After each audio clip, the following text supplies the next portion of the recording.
तो इसके बाद जो है हम लोगों ने देखा कि यहाँ पर जो हम इन दोनों के बीच में जो फोर्स फाइंड आउट करना है, force between them is F with the function of R, मतलब आर, मतलब जैसे जैसे ये आर इंक्रीज या डिक्रीज होगा फोर्स में भी चेंज आएगा, वही मैं आपको दिखाना चाहता हूँ। तो ये क्या हो जाएगा, F equal to ji m1 m2 बना आर स्क्वायर। तो m1 मतलब क्या, m डैश, m2 मतलब क्या, small m upon R square मतलब स्मॉल आर स्क्वायर यहाँ पे। अच्छा, अब therefore f with the function of r is equals to, ये हो जाएगा g capital G m dash मतलब ये, तो ये m डैश क्या होगा, m e into small m upon क्या हो जाएगा ये आर स्क्वायर इंटू, ठीक है, ये small R cube upon R E cube, ठीक है। तो यहाँ से स्मॉल आर से ये इतना कट गया, तो ये आ गया f with the function of r क्या हो गया, capital G m e into m upon R E cube into R. ये लीजिए आ गया आपका फोर्स। तो ये फोर्स अब कैसे जो है, कैसे ये r का फंक्शन हो गया। अब अगर मैं बात करूं कि यही मास जो ये स्मॉल m आपको दिखाई दे रहा है, अगर यही सरफेस पे चला जाए, कहां चला जाए, सरफेस पे, if small r is equals to क्या हो जाए, R E, therefore f is equals to क्या हो जाएगा, f इज इक्वल्स टू क्या होने वाला है, g m e m upon क्या होगा, R E cube into small R की वैल्यू क्या हो गई, आर ई। तो इस आर ई से एक आर ई कट गया, तो क्या आ गया, f is equals to G M E M upon R E square. तो क्या आप यही जानते थे, हाँ आप यही जानते थे, f is equals to G M E M upon R E square. मतलब न्यूटन शेल थ्योरम के हिसाब से जैसे ये इसके सरफेस पे जाएगा तो ये पॉइंट मास कंसीडर हो गया, तो इनके बीच की डिस्टेंस क्या हो गया, आर ई हो गया, G M one M two upon R square. तो आर की जगह क्या, आर स्क्वायर आ गया ना आपका जो है ये। तो ये इस तरीके से, अब जैसे जैसे आर वेरी होगा वैसे वैसे ये एफ चेंज होता चला जाएगा, ठीक है। तो यहाँ तो आपको ये बात समझ में आ गई होगी। अब अगर हम लोग बात करें कि एक्सेलरेशन ड्यू टू ग्रेविटी की, तो for acceleration due to gravity, अब हम लोग थोड़ा सा for acceleration due to gravity.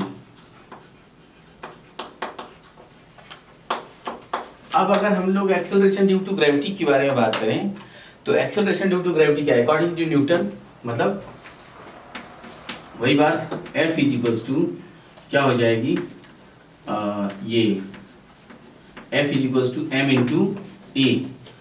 But यहाँ हमने बेसिकली जो है a की जगह पर एक्सेलरेशन ड्यू टू ग्रेविटी के उसके लिए बस हमने g कंसीडर कर लिया, a is equals to g। तो therefore g is equals to क्या हो जाएगा, g is equals to on the surface of earth, क्योंकि ये सरफेस, ये कहाँ पर है, सरफेस पे फोर्स है, मतलब जब वो ऑब्जेक्ट कहाँ रखा जाएगा, सरफेस पे। तो gs मतलब सरफेस इज इक्वल्स टू क्या हो जाएगा, force on the surface between object and the earth upon m। तो अगर ये वैल्यू यहाँ रख दी जाए तो ये क्या हो जाएगा, G M E into M upon क्या, R E square into M, ये m से m कट गया। Therefore small g equals to capital G M E upon R E square, ठीक है। क्या आया relation, small g equals to capital G M E upon R E square, ये रहा आपका रिक्वायर्ड रिलेशन, ठीक है। अब इसी को हम लोग जो है अगर जब थोड़ा और अच्छे से अगर देखा जाए, किसको लिया जाए जो है, अगर हम लोग बात करते हैं किसी को भी F इज इक्वल्स टू ये आर ई हो गया जो है, और अगर ये सरफेस ऑफ अर्थ तो ये इतना हो गया। लेकिन अगर ये कहीं किसी हाइट की बात करें, अगर मैं बात करूं कि आपने नोट किया क्या, इसे जरा नोट करें आप, ठीक है, ये बहुत ही अच्छा आपका टॉपिक है।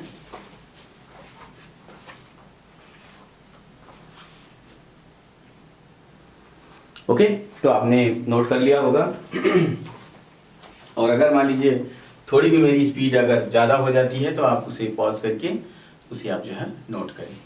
ठीक, तो ये जब आप हम लोग थोड़ा सा आगे चल के बात करें कि अगर यही बॉडी, यही मास क्या है, अगर किसी डिस्टेंस हाइट h पर है, अगर हम लोग ये कंसीडर कर लें कि this body is eight any height h, तो ये तो अर्थ हो गया, ये इसकी रेडियस भी हो गई आरी, और ये ऑब्जेक्ट यहाँ है, तब तो ये सिचुएशन है। लेकिन अगर यही ऑब्जेक्ट कहाँ चला जाए, यहाँ आ जाए, तो ये जो होता है ये h है और ये आरी है, तो ये पूरा आरी प्लस h, इसका मास क्या है, ये स्मॉल m है। तो अब इन दोनों के जो बीच में आएगा small r is equals to R E plus H. तो इस केस में देयरफॉर f जब आउटसाइड हो जाता है, जैसे ही अंदर, जब तक वो अंदर है, जब तक वो इनसाइड है, तब तक ये फार्मूला वर्क करता है, ठीक। लेकिन जैसे ही वो आउटसाइड होता है जो है, तो उसके बाद ये फार्मूला खुद वर्क करने लगता है। मतलब अब आर सीधे सीधे वहां से स्मॉल आर चला गया, अब जो स्मॉल आर डिसअपियर हो गया, तो अब ये आरी मतलब अब जो जितनी डिस्टेंस जो आर थी, मतलब जो आपका बेसिक फार्मूला g/m2/r², अब वो डायरेक्ट जो है डिस्टेंस का स्क्वायर किया जाता है। तो डिस्टेंस का स्क्वायर मतलब कि यहाँ से g/m/r e प्लस h, मतलब स्मॉल r का square means r e plus h का whole square. Therefore small g with the function of h, अगर किसी हाइट h की बात की जाए, इज इक्वल्स टू, तो ये भी क्या आया, f with the function of h, height का फंक्शन हो गया, f ऑफ h अपॉन क्या हो जाएगा, mass. Therefore g at any height h is equals to क्या आ जाएगा, g me और mm कैंसिल हो जाएगा, और ये r e plus h of whole square, ठीक है ना, ये कुछ ऐसा होगा। अच्छा, और जनरल वे में इसको हम लोग ऐसा g equals to capital G me upon r square लिख देते हैं, जहां पर r स्मॉल r की value r e plus h। आप बताओगे where small r is equals to r e plus h, when h is equals to 0 then this body is placed at the surface of the earth, तो ये अर्थ के surface पे होगा। तो ये आपका एक डेरिवेशन था।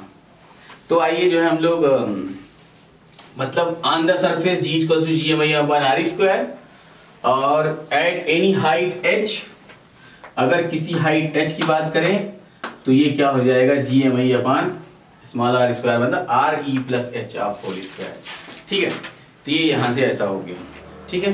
तो नेक्स्ट अभी हम लोग बात करेंगे acceleration due to gravity below and above the surface of earth, ठीक। अभी नेक्स्ट हेडिंग है acceleration due to gravity below and above the surface of earth. तो हम लोग बात करने जा रहे हैं acceleration due to gravity below and above the surface of अर्थ।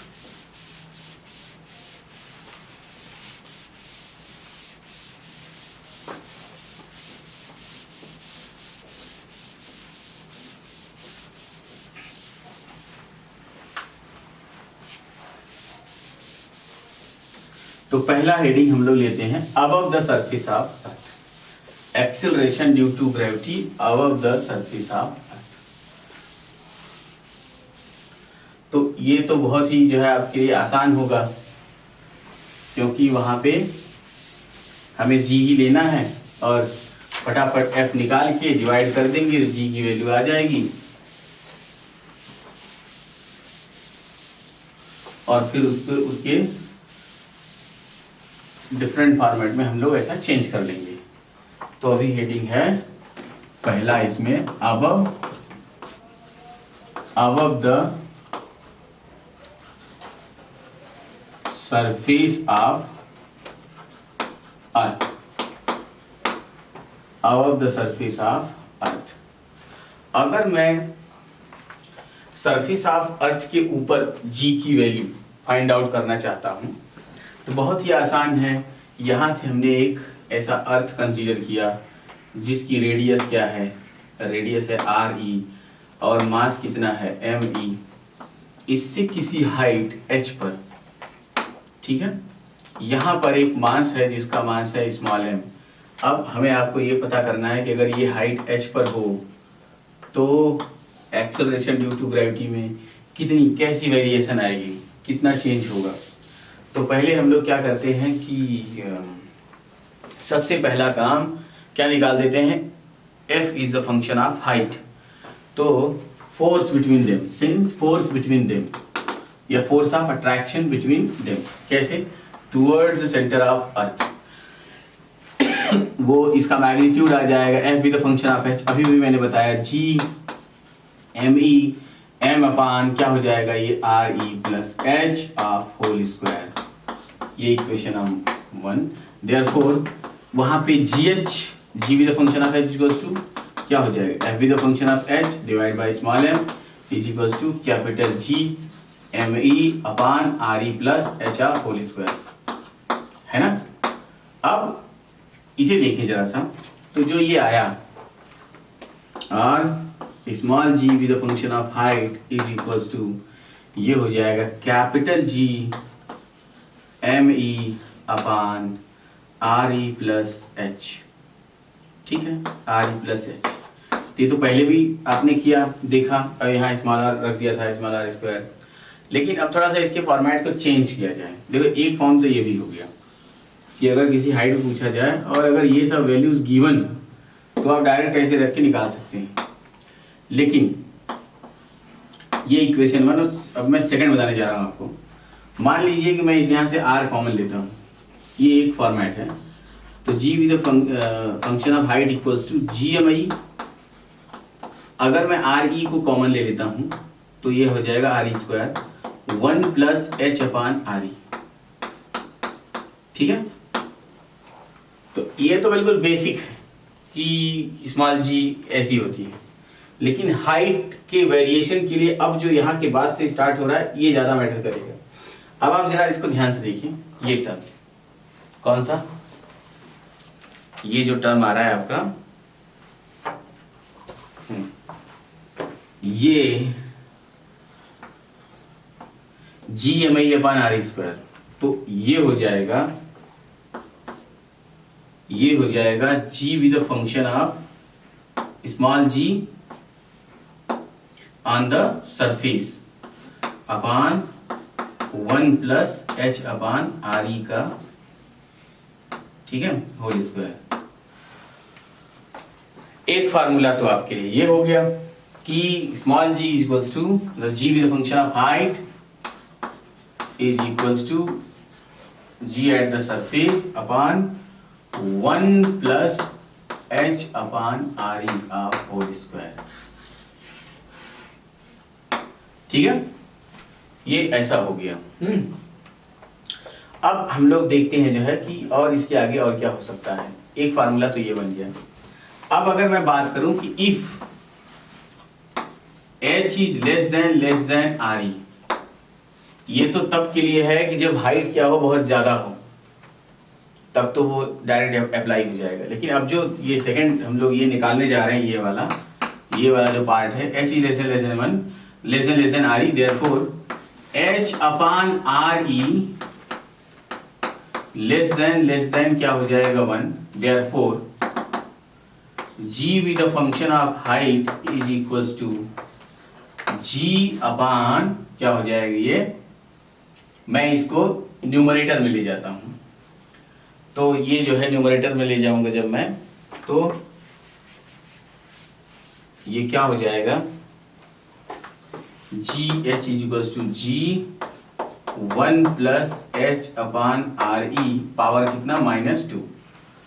जब भी कभी 1 प्लस एक्स बन जाए और उसकी x की वैल्यू लेस देन 1 हो तो वहां बाइनॉमियल थ्योरम वैलिड हो जाता है।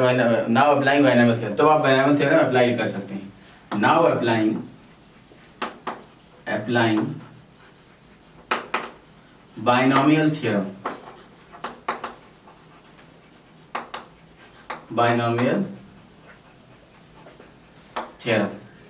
therefore g with the function of height is equals to g1 minus 2h upon RE। ये आपका मेन फार्मूला बन गया। g with the function of height equals to g1 minus 2h by i। तो ये जो दोनों आपके सामने जो फार्मूले हैं, ये ऐसा मान लीजिए ये 1 2 था, तो ये यहाँ से 3 और ये 4। इस 3 और 4 में क्या डिफरेंस है? 3 और 4 जो है हर एक क्वेश्चन के लिए 3 4 नहीं लग सकता। अगर आप 3 की बात करते हैं तो 3 तब है जब किसी ऐसे हाइट की बात करें जब g की वैल्यू ऐसा बोले कि g/4 g/2 चेंज हो रही है, मतलब ऐसी हाइट जहाँ पे g/2 हो रही है, तो उसके लिए आप डायरेक्ट ये लगा सकते हो। लेकिन अगर जहाँ पे h की वैल्यू क्या हो, लेस देन RE, बहुत ही छोटी वैल्यू की बात कर रही हो, किया गया हो, जैसे कि 2% चेंज हो गया, 1% चेंज हो गया, 10% तक भी चेंज हो गया, तब भी आप जो है ये वाला मतलब कम से कम जो चेंजेस है, तो ये फार्मूला लगाया जाता है। जहां पर h/RE लेस देन 1 वैलिड हो, वहां पर ये फार्मूला, और नहीं तो ये फार्मूला। तो इन दोनों में डिफरेंस आप याद रखिए, क्योंकि जेई और एम्स जो अपने थोड़े अच्छे एग्जाम होते हैं उन सब में कुछ इस प्रकार के, अभी आजकल तो नीट और एम्स जो है मर्ज हो गया है, लेकिन फिर भी आपको ये जरा सा ध्यान रखना होगा। ओके, तो आप इसे नोट करें, बहुत ही अच्छा डेरिवेशन है above the surface of earth.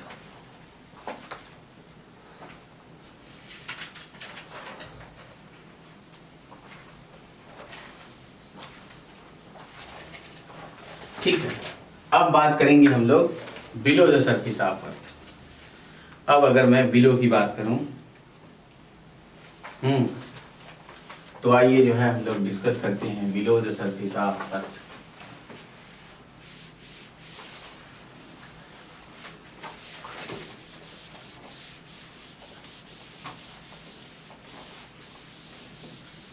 Below the surface of अर्थ आप कहें, या तो इनसाइड द अर्थ, अर्थ के अंदर जाने पर क्या होगा। तो इनसाइड वर्ड मैं इसलिए दे रहा हूं क्योंकि अभी अभी आपने एक डेरिवेशन, सबसे पहले एक डेरिवेशन किया था, व्हेन एफ, जब आप इनसाइड जाते हैं तो फोर्स जो है, force with the function of small R, आपने एक इक्वेशन फाइंड आउट की थी, ठीक है, याद है आपको। तो वो वहां से जो है वो आपको बहुत हेल्प करेगी। तो आइए जो है जरा सा हम लोग देख लेते हैं। तो आपको याद होगा कि सिंस ये बिलो द सरफेस ऑफ अर्थ, अब जरा सा आप देखें कि ये अर्थ है,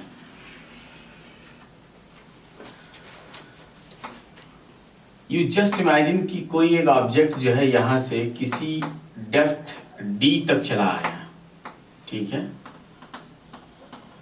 तो जो ये शेल है, कंसंट्रिक शेल, जो जितने इसके अंदर आएंगे, ये सभी लोग इसको अट्रैक्ट टुवर्ड्स ये सेंटर ऑफ अर्थ, एंड ये जो रिमेनिंग ये मास है, ये क्या होगा, इसका कोई इफेक्ट नहीं होगा, ये पहले ही हम लोग सीख चुके हैं। तो सिंस वी नो दैट, क्योंकि हम ये जानते हैं, इसलिए पूरी कहानी न करते हुए डायरेक्ट हम लोग जो है पॉइंट पर आ जाते हैं। ये डेप्थ है d और ये टोटल रेडियस है RE। तो आपको बिल्कुल पता चल गया होगा कि आखिरकार फिर ये यहाँ से यहाँ तक की जो रेडियस है, इसकी रेडियस ये कितनी होगी, मतलब ये जो यहाँ से यहाँ तक की जो रेडियस है, डिस्टेंस है, ये डिस्टेंस कितनी हो जाएगी, RE माइनस D। तो बहुत आसान हो गया अभी। आइए, तो आप कहोगे since we know that inside the earth क्या था, f with the function of क्या था, r, जब आपने निकाला था तो G_MEM/RE³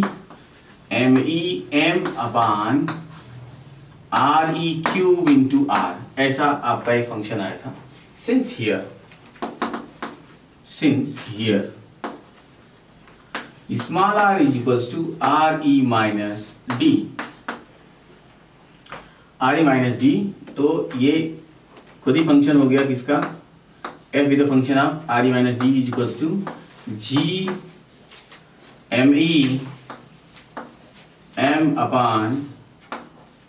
RE cube into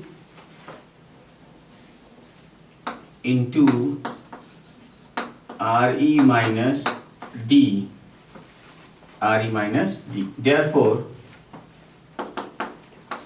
G at any depth D is equals to, ये क्या हो जाएगा, D, ये किसी डेप्थ D पे, ठीक है। तो ये क्या हो जाएगा,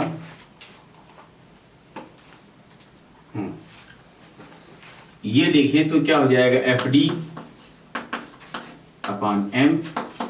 अब यहाँ पे वैल्यू रख दी जाए तो ये क्या आ जाएगा, GME upon RE cube into RE minus D, ठीक है। और G with the function of D is equals to GMI upon RE square into RE minus D upon क्या, RE। इसकी वैल्यू हो जाएगी acceleration due to gravity on the surface of earth. Therefore G with the function of D is equals to, ये क्या हो गया, G on the surface पता है ना हमें, और ये हो जाएगा 1 माइनस D अपॉन RE। ये लीजिए, ये आपका डेरिवेशन हो गया। यहाँ आपको कुछ ज़्यादा मेहनत नहीं करनी पड़ी, क्यों, क्योंकि आपने वो जो फर्स्ट इक्वेशन ये आप जानते थे, इसके कारण ये आपका डेरिवेशन हो गया। तो यहाँ आपको ऐसी बहुत सारी बातें जो करनी पड़ी उसकी भी ज़रूरत नहीं पड़ी, लेकिन अगर आपको इंडिविजुअली यही डेरिवेशन आ जाए तो फिर आपको वो लिंक बनानी पड़ेगी जो है, ठीक है। और जो ये इक्वेशन आप देख रहे हो, ये बहुत सारे क्वेश्चंस को आपको डायरेक्ट सॉल्व कराएगी, जो ये एडवांस वगैरह में आते हैं, वहाँ से ये जो है यूज़ होता है बहुत सारे क्वेश्चंस में, अच्छे इलस्ट्रेशन में, इसलिए आपको ये मैंने इस तरीके से बताया जो है, ठीक है। तो आपने इसको नोट किया, देखा, बहुत ही मज़ेदार डेरिवेशन है ये, और ये बोर्ड में भी आता है और एग्ज़ाम में भी आता है।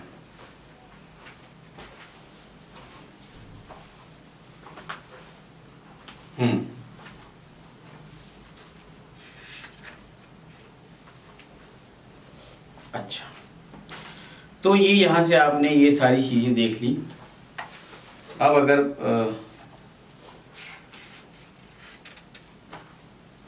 चलिए आइए कुछ छोटे छोटे क्वेश्चंस हम लोग सॉल्व करते हैं। जैसे कि ये क्वेश्चन है एग्जाम्पल 5.7, ठीक है, एग्जाम्पल 5.7।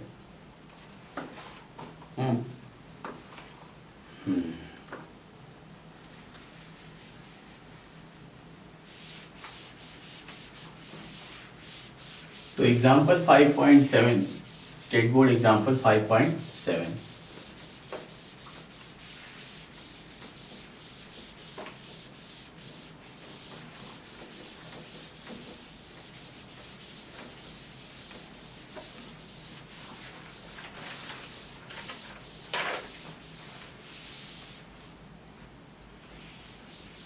अच्छा, ये जो मैंने अभी भी डेरिवेशन कंप्लीट किया, इसमें कुछ और भी बातें थी जो आप ऐसा पढ़ सकते थे, जैसे कि अगर D इक्वल्स टू क्या हो जाए, RE हो जाए, तो acceleration due to gravity is 0 at the centre of the earth, ठीक है।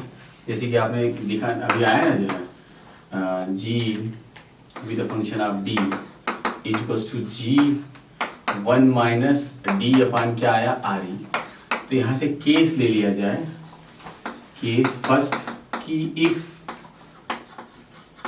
क्या, अगर if D equals to RE, अगर जो डेप्थ है, मतलब जो पार्टिकल था वो कहाँ चला गया, सेंटर पर आ गया, अर्थ के सेंटर पे, तो देयरफॉर G इनसाइड मतलब G डैश, ऐसा G dash equals to G 1 minus क्या हो जाएगा, RE अपॉन RE। आप देखिए यहाँ से क्या है, 1 माइनस 1 इक्वल्स टू क्या हो जाएगा, ये 0। आप देख रहे हैं जो है ये क्या हो गया, 1 माइनस 1 इक्वल्स टू 0। तो आप यहाँ से कहेंगे G at the centre of earth is 0। तो hence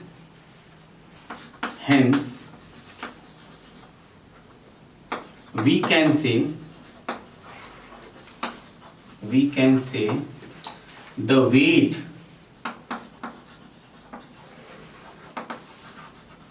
the weight of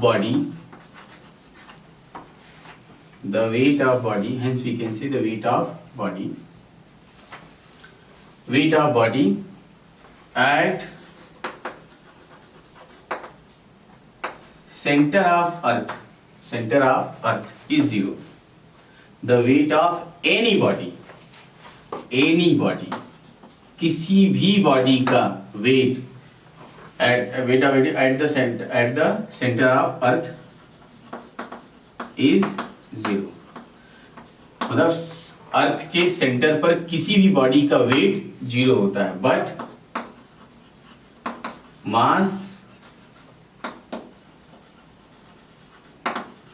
mass remains constant, remains unchanged. ठीक है, ये यहाँ से आपको बहुत ही अच्छी बात समझने के लिए मिलती है। तो आप देख रहे हैं जो है यहाँ से कि किस तरीके से ऐसा जो है एक छोटा सा और बात आता है जो है। ठीक, अब है नेक्स्ट जो है आपका जो क्वेश्चन है। तो जैसा कि मैं बात कर रहा था, अगर मैं उस क्वेश्चन की बात करूं,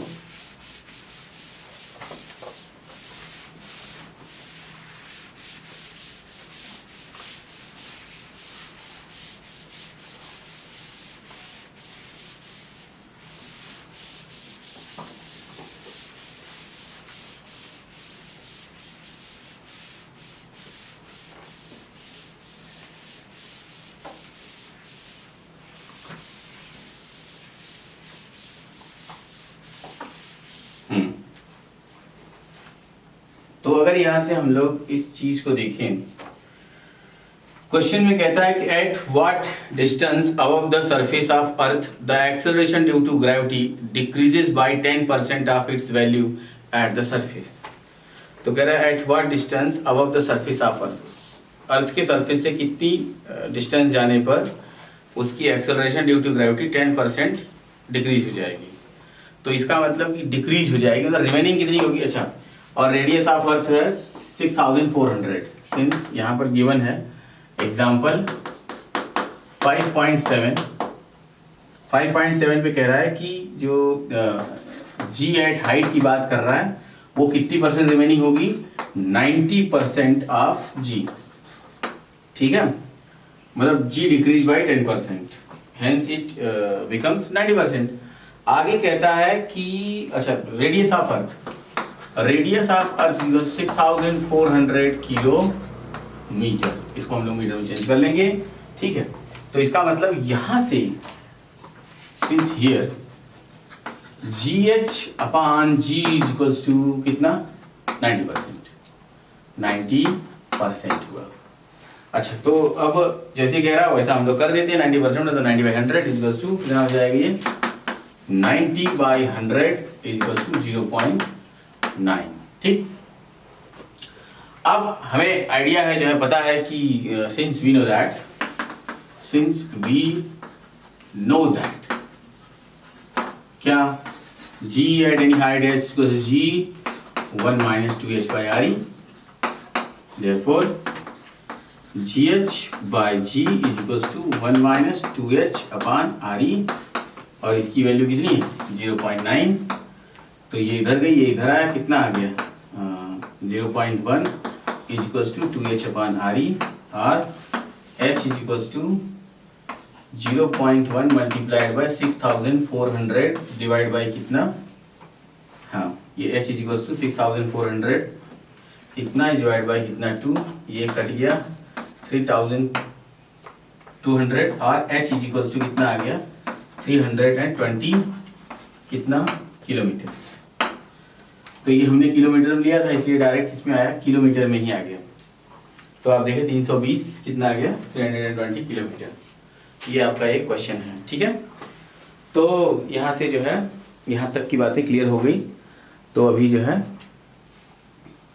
अब आप इसे और मन से करें, सॉल्व करें, समझें, आपको जो है आगे धीरे धीरे और अच्छे से क्लियर होता चला जाएगा। जितना आप बुक रीड करेंगे, पढ़ेंगे, समझेंगे और अच्छे क्वेश्चन सॉल्व करेंगे।